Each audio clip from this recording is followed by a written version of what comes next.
രാവിലെ കൊണ്ടുവന്ന മീൻകാരൻ്റെ കയ്യിൽ നെത്തോലി മാത്രമേ ഉണ്ടായിരുന്നുള്ളൂ കേട്ടോ. നെത്തോലി മാത്രമേ ഉള്ളതുകൊണ്ട് വേറെ ഓപ്ഷൻസ് ഇല്ലല്ലോ. അപ്പോൾ അതിൽ നിന്ന് കുറച്ച് വാങ്ങി തേങ്ങ അരച്ച് വെക്കാമെന്നങ്ങ് വിചാരിച്ചു. പിന്നെ കുറച്ച് കപ്പ ഇരിപ്പുണ്ടായിരുന്നു, അപ്പോൾ അതും കൂടെ അതിൻ്റെ കൂടെ അങ്ങ് വേവിക്കാമല്ലോ. അമ്മ അതൊക്കെ ചെയ്തോളും. ആ സമയത്ത് അവിടെ മാങ്ങ ഇരിപ്പുണ്ടായിരുന്നു കേട്ടോ. അപ്പോൾ അന്ന് ഞാൻ ചെത്തിയെടുത്തു. മാങ്ങ ചെത്തിയിട്ട് അതിൻ്റെ മാങ്ങാണ്ടി കടിച്ച് പറിക്കാൻ ഒരു പ്രത്യേക രുചിയാണ് കേട്ടോ. ആഹാര സാധനങ്ങൾ വേസ്റ്റാക്കാൻ പാടില്ല.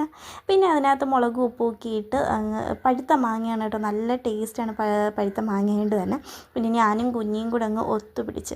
പിന്നെ മാങ്ങയുള്ള മൽപ്പിടുത്തത്തിനൊക്കെ ശേഷം ഞങ്ങൾ മീൻ മേടിക്കാൻ വേണ്ടി ഇറങ്ങിയതാണ് കേട്ടോ. നെത്തോലി കറി വെച്ചിട്ട് പിന്നെ മീൻ വാങ്ങുന്നത് എന്തിനാന്നായിരിക്കും. കുഞ്ഞിക്ക് വേണ്ടിയാണ് കേട്ടോ. തേങ്ങ അരച്ച മീൻകറി അവൾ കൂട്ടത്തേയില്ല. അവൾക്ക് മീൻകറി മുളകിട്ട് തന്നെ കൊടുക്കണം.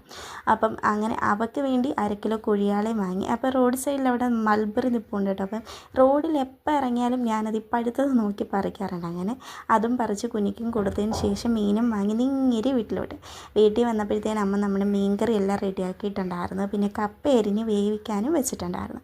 പിന്നെ ഞാൻ വാങ്ങിയ മീനിൽ ഒരെണ്ണം മാത്രം എടുത്ത് ഞാൻ ക്ലീനൊക്കെ ആക്കി അത് കറി വയ്ക്കാൻ പോവാണ് കേട്ടോ. കുഞ്ഞിക്ക് വേണ്ടി മാത്രം പെട്ടെന്ന് അതങ്ങ് കറിയാക്കി എടുത്തു കേട്ടോ. എന്നിട്ട് ഞാൻ അവൾക്ക് കഴിക്കാൻ കൊടുത്തു. മീൻകറിയും മുട്ട പൊരിച്ചതും തൈരും ഒക്കെ കൂട്ടി അവളെ അങ്ങ് കഴിപ്പിച്ചെടുത്തു കേട്ടോ. എന്നിട്ട് പിന്നെ ഞാൻ കഴിക്കാൻ പോവാണ് കേട്ടോ. ഞങ്ങൾക്ക് കഴിക്കാൻ കപ്പ വേവിച്ചത്, നെത്തോലി, പിന്നെ അച്ചാറും പിന്നെ കുറച്ച് മോരും വെള്ളവും കൂടെ ഉണ്ടാക്കിയിട്ടുണ്ടായിരുന്നു കേട്ടോ. അപ്പം ഇന്നത്തെ ഉച്ചയൂണ് ഇതൊക്കെ തന്നെയാണ് കേട്ടോ. അപ്പോൾ വീഡിയോ ഇത്രയും ഇഷ്ടപ്പെട്ടാൽ ലൈക്ക് ചെയ്യുക, സബ്സ്ക്രൈബ് ചെയ്യുക. അടുത്ത വീഡിയോ ആയിട്ട് കാണാം. See U.